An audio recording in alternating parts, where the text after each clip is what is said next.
Sagittarius, you guys are comical individuals. Welcome on in to the room. If you are familiar with this space, welcome back. Glad to have you back.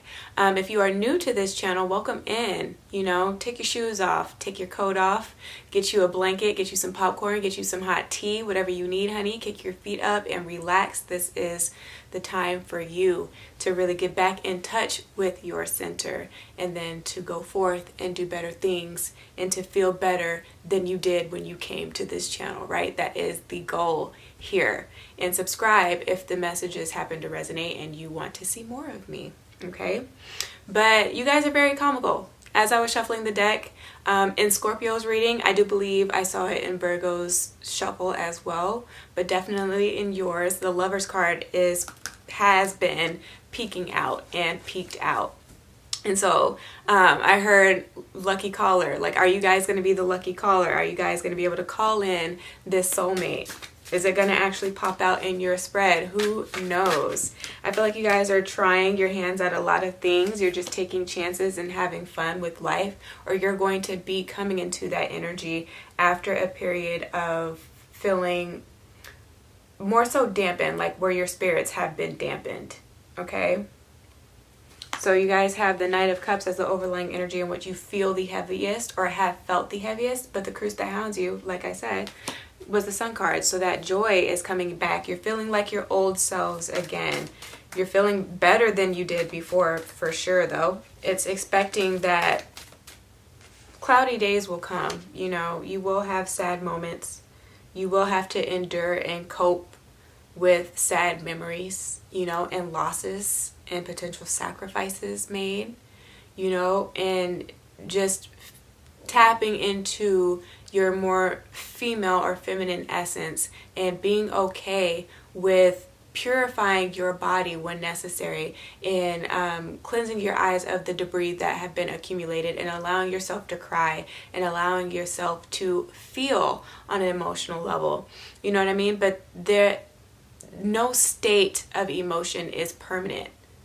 There's always a fluctuation and things change rapidly. You know what I mean? And so with the Sun card crossing you guys, it's like the sun always comes out after the rain, after the storm. You know what I mean? You will always see a rainbow at the end.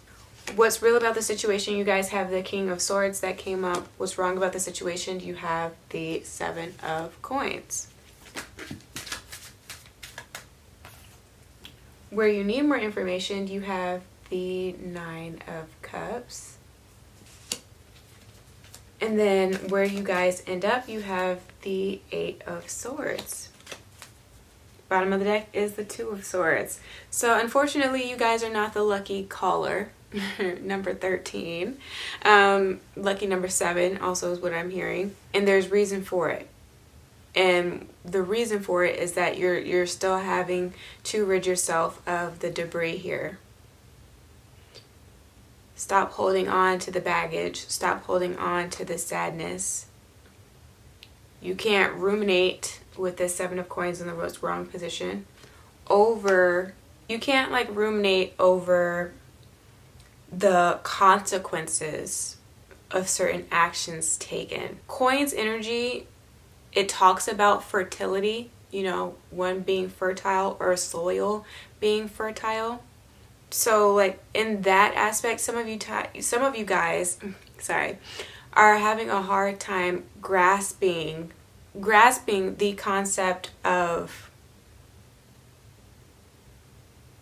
low and slow, like things blooming in their season. There's a gestational period. You have to allow certain situations to marinate. If this is as far as having, sorry, my dog, if you guys hear him, as far as having fertility issues, you guys are thinking too hard and trying too hard with this energy here to try to make it work or make it happen right now when it's not supposed to. Ooh, look, it came up in reverse. You can't make something happen. Not every seed that you plant will bloom. Okay? So that's kind of where you go back to the nature versus nurture argument and hypotheses. Okay, only the strong will survive. Only the things that are taking to the nutrients that you're providing it will flourish, you know, that are adjusting with the changes in potential environment, okay, with the temperature. As far as like the foods that are being consumed, right, that have created an environment that was a little bit more, either like a little bit too basic or a little too acidic here with this energy.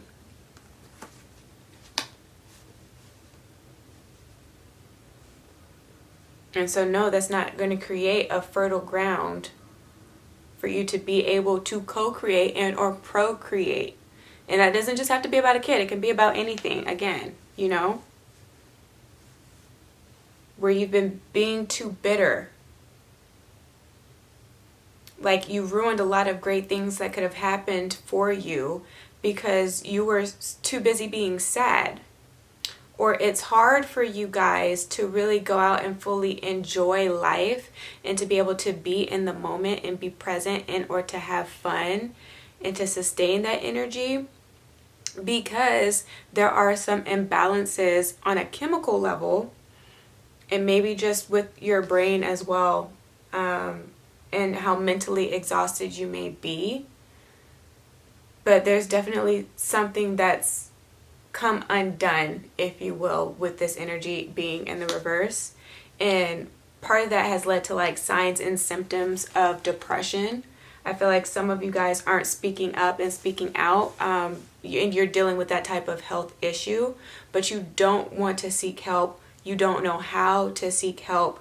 You don't want there to be like a certain stigma or a label attached to you if you were to confirm and or confront the issue and to let other people know, or other people just come to find out that you have been feeling like more depressed or sad. I think SAD is a disorder too, like that's an acronym for something. Seasonal affective disorder. So it can be something like that, or you have like a vitamin deficiency here because the sun, vitamin D, and you see how this person is kind of like fading into the background, very solemn. So there can be like just like a deficiency there, you know what I mean? And so yeah, you guys don't want the stigma or the stereotype or the label or that to define who you are, because I mean, you're Sagittarius, you know that it's a phase that you have to move through, okay? That is all about having that mental dexterity to overcome and to learn how to ignore that like negative self-talk, if you will, and to stop oppressing yourself in order to allow other people to oppress you and to keep you from the joy and happiness that you want to feel more of all the time, or more of so long as you do have control over it, or so long as you can like have your way.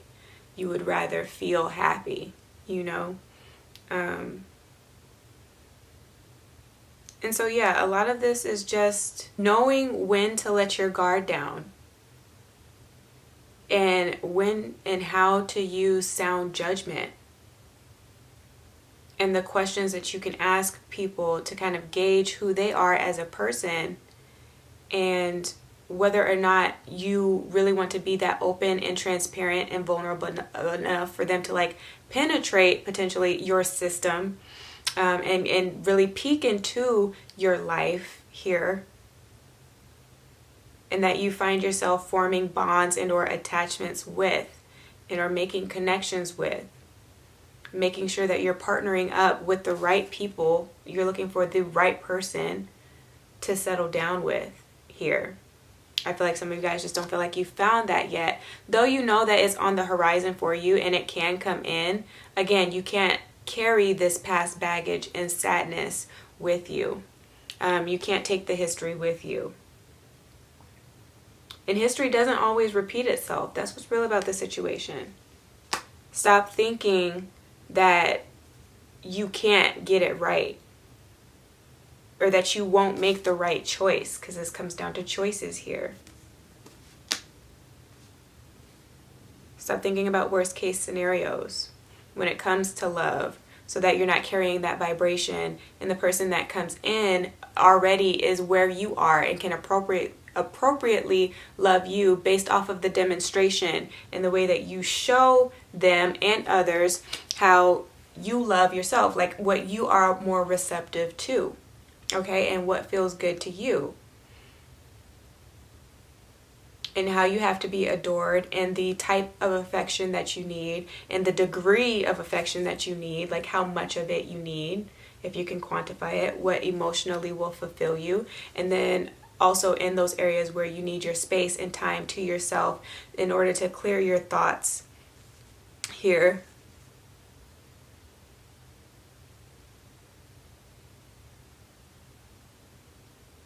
And how you process and how you download things and how you gain insight and how you can continue to come around and be the best version of yourself that you can possibly be. That's the goal for a lot of you guys. And you can definitely get there, so long as you don't oppress yourself, so long as you don't unconsciously emotionally shut down, and become detached and or aloof. I feel like a lot of you guys do that unconsciously.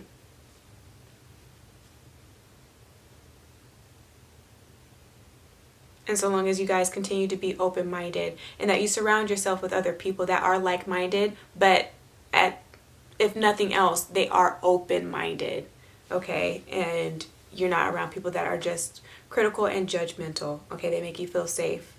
And so you feel free enough to express that vulnerable side of who you are, your more sensitive side. All right? So that's what's coming through for you Sagittarians. Give me a thumbs up if this reading resonated. Subscribe if you haven't. What you doing? And book with me should you need to. But if I don't hear from you, then do take care of yourself and your soul until you hear from me again. Ciao.